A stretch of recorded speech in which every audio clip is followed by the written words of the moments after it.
Pull out a star chart from 1489. Any serious astronomer from that era, Regiomontanus, Johannes Muller, Alfonso de Cordova, do not look at the familiar constellations, do not look at the northern sky that every sailor navigated by. Look at the southern celestial hemisphere, past the equatorial band, past the edge of what any observer in 1489 had any business accurately charting from European latitudes. What you will find there will not make sense.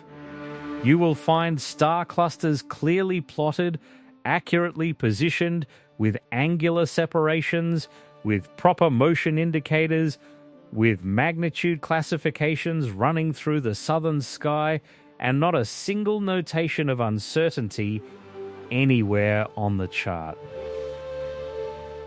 Now, here is the part that keeps researchers up at night. The official mapping of the southern celestial hemisphere was not completed until 1763. European astronomers did not reach southern observatory latitudes with precision instruments until then, according to every history of astronomy you have ever read. But here are cartographers plotting it in the 1400s with a level of positional accuracy that took modern radio telescope technology to confirm. And on every single one of those charts, the southern sky is mapped with the same confidence as the northern, as if someone had been there, as if someone had observed it systematically from a fixed southern location over a very long period of time. Then something changes. Somewhere between 1600 and 1700, the charts start to shift, the southern detail begins to fade, the precision starts to blur, and by the time European astronomers officially complete the southern sky survey in the 18th century, the earlier charts are reclassified as speculative, as lucky approximation, as the hopeful guesswork of men working beyond their instruments. A body of astronomical knowledge that, according to official history of science, could not have been produced by any known civilization. But the charts say otherwise, and the charts are older than the institutions that deny them. This is not a fringe theory from an anonymous forum. The Dendera zodiac of Egypt, carved into the ceiling of a temple complex dated to at least 50 BC, was studied by astronomers at the Paris Observatory in 1822, and their conclusion was deeply uncomfortable. The chart encoded a precessional cycle of the equinoxes requiring continuous astronomical observation spanning at minimum 26,000 years. A span of time that no known Egyptian institution, no dynasty, no priesthood, no unbroken observational tradition could account for within the accepted timeline of human civilization. Giorgio de Santillana, a professor of the history of science at the Massachusetts Institute of Technology, spent years analyzing astronomical encodings in ancient mythological texts and concluded in his landmark work that they were records of far older observational programs conducted by a civilization that no longer existed in any form recognizable to mainstream archaeology. He was not a crank. He was one of the most respected historians of science in the 20th century. And he concluded that the astronomical knowledge preserved in ancient texts pointed to a civilization that was systematically observing the sky at a professional level at least 10,000 years before any institution we currently recognize as capable of doing so. Before we dive in, comment where in the world you are watching from, and don't forget to click subscribe. Let us stay with the charts for a moment, because the detail matters. The Almagest of Ptolemy, compiled around 150 AD, is probably the most famous of the ancient astronomical catalogues that encodes knowledge beyond its official origin. Ptolemy did not produce this catalogue from his own observations alone. He compiled it. He wrote in his introduction that he was working from older source observations, some of which he attributed to Hipparchus of Nicaea, working around 130 BC. But the precession corrections embedded in portions of the Almagest are inconsistent with a 2nd century BC origin. They correspond to observations made centuries or millennia earlier, copied forward imperfectly by people who understood how to record the numbers, but not always why those specific numbers mattered. The positional data for certain stars in the Almagest agrees with modern proper motion calculations only if the original observations were made approximately 4,000 years before Ptolemy compiled them. This was confirmed in the 1980s when researchers at the Jet Propulsion Laboratory applied modern stellar proper motion data retroactively to the catalogue's star positions. Their findings were published in mainstream astronomical literature and then received almost no further attention. The math is not in dispute. The source of the original observations has never been explained. Now we enter the Selverian problem. If you have spent any time in the alternative history community, you have encountered the broader argument about suppressed civilizations. The idea stripped of its most extreme claims is essentially this.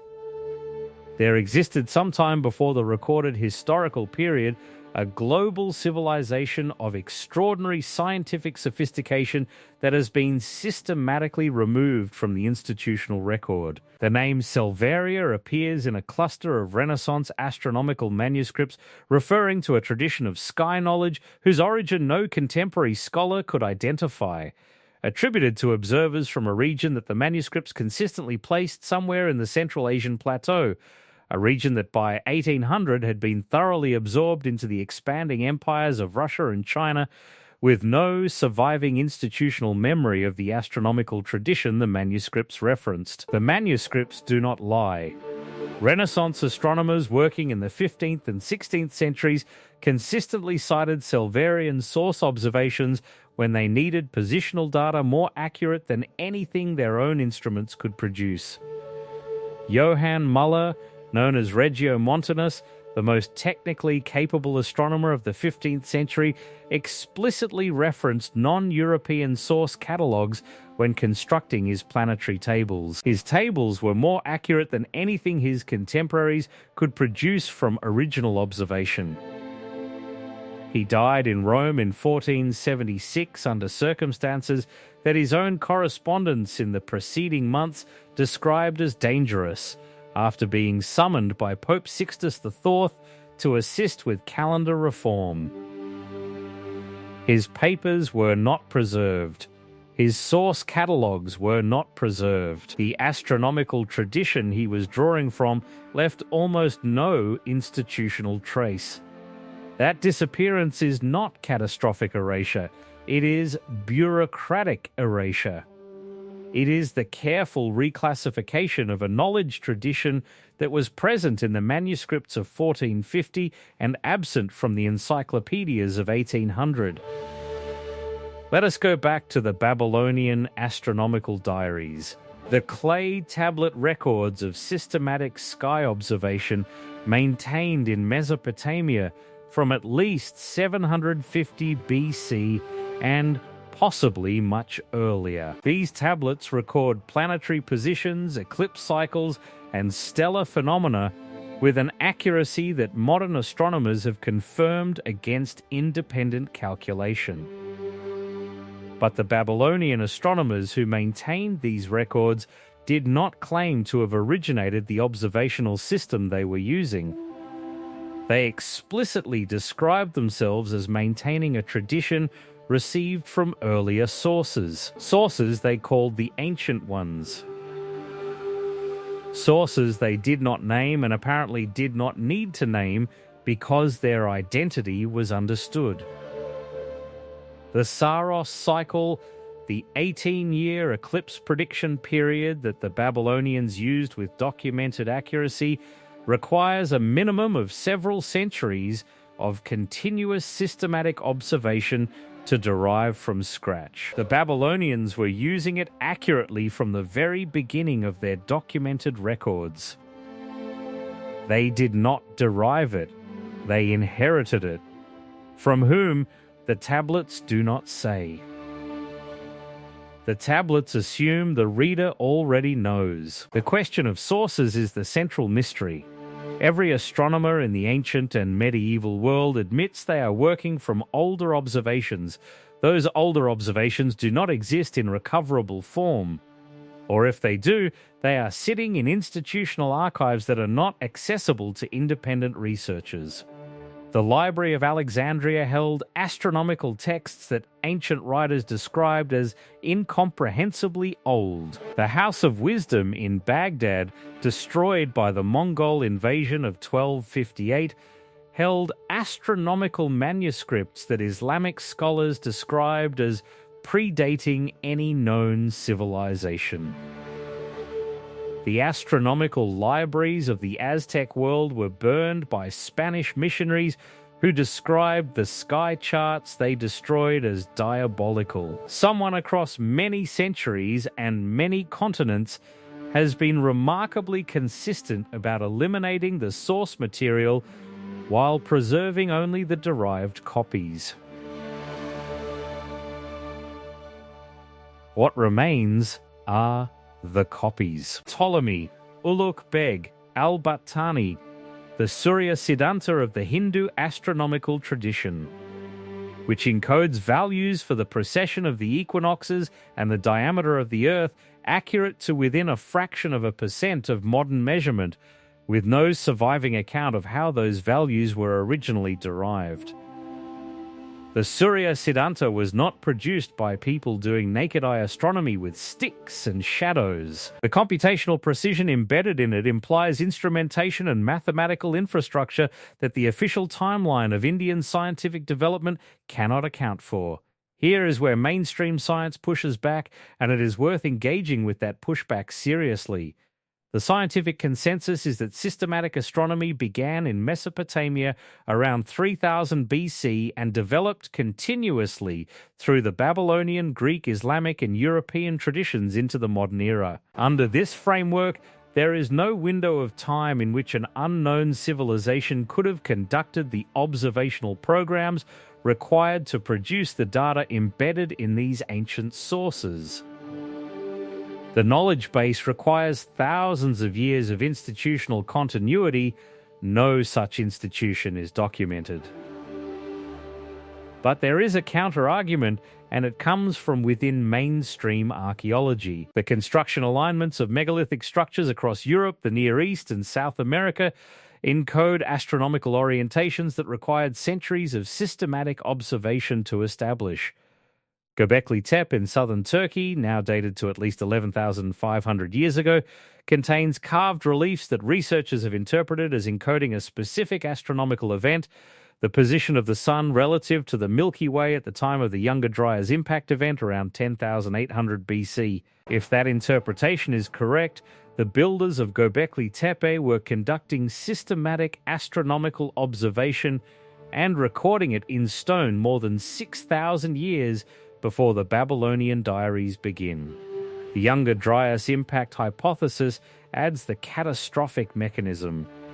Around 12,800 years ago, a major impact or airburst event reset the trajectory of human civilization. The evidence is now present in geological layers on every inhabited continent. A layer of platinum, iridium, and microscopic diamonds, the signature of an extraterrestrial impact, appears in sediment cores dated to approximately 10,800 BC.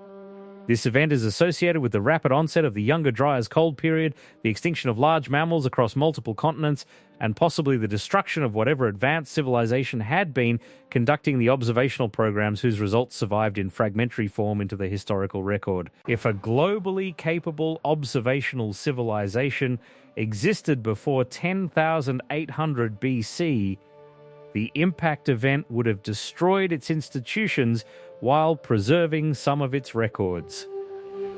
Survivors would have carried what knowledge they could. Over the following millennia, fragments of that knowledge would have been copied and recopied until they arrived imperfectly understood and partially corrupted, in the hands of Babylonian priests, Greek compilers, and Islamic mathematicians, who knew the numbers were important but could not always reconstruct the methods by which they had originally been obtained. This is the version of the story that does not require anyone to be deliberately hiding anything. The erasure was natural. Catastrophe destroyed the institutions.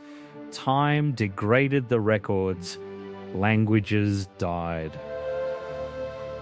The knowledge survived in fragments, embedded in religious texts carved into temple ceilings, preserved in mathematical tables whose derivation nobody could explain because the people who derived them were gone.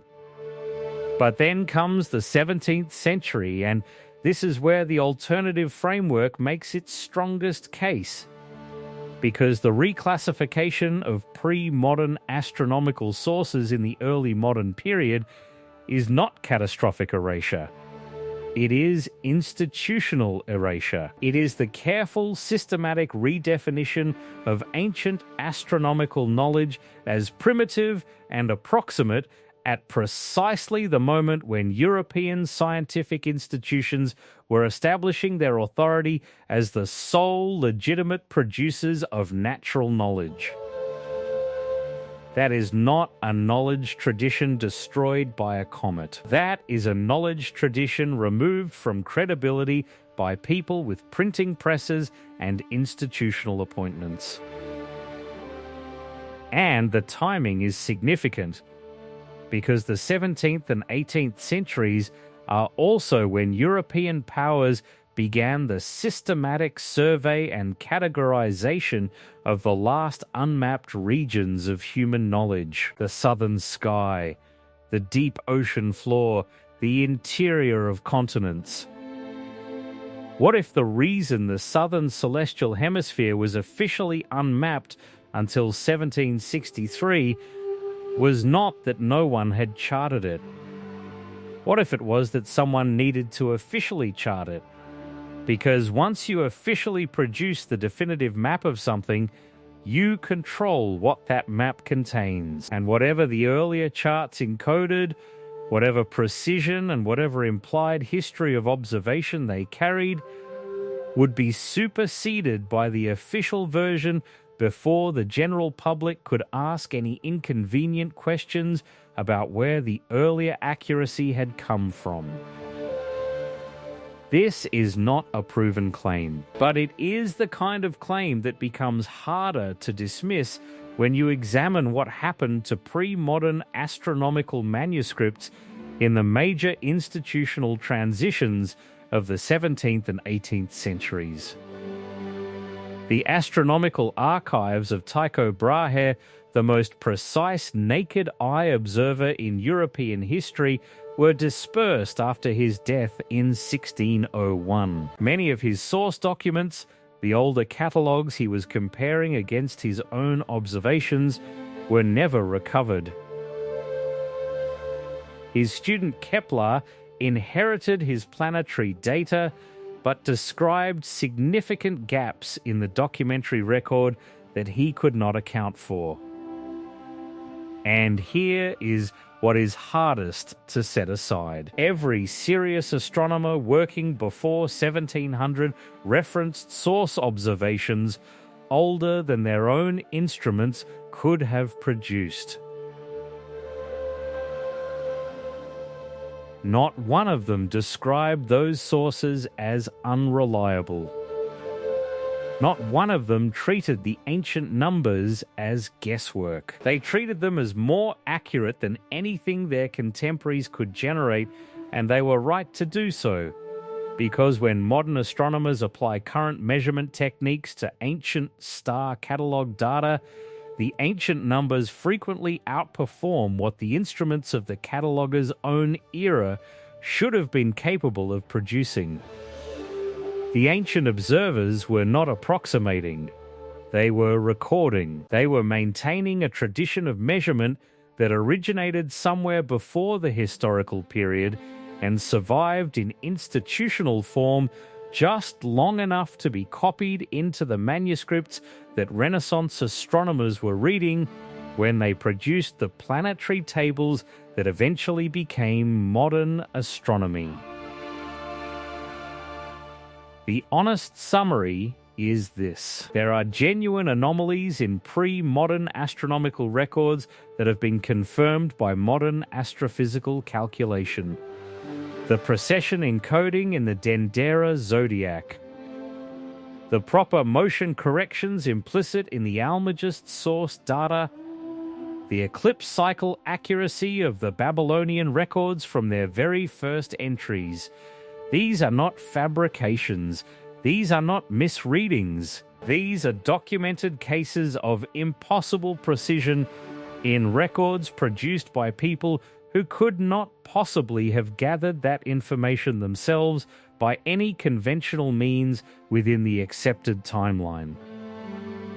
The explanation for this precision requires either that someone with advanced observational capability existed before the catastrophe of 10,800 BC, or that someone with that capability exists now and has been inserting accurate data into the historical record through institutional channels we do not have access to. Neither explanation is comfortable. Neither fits cleanly into the history we were taught. What changed after 1700 is not fully explained by mainstream history of science. The disappearance of the Selverian source tradition is not explained.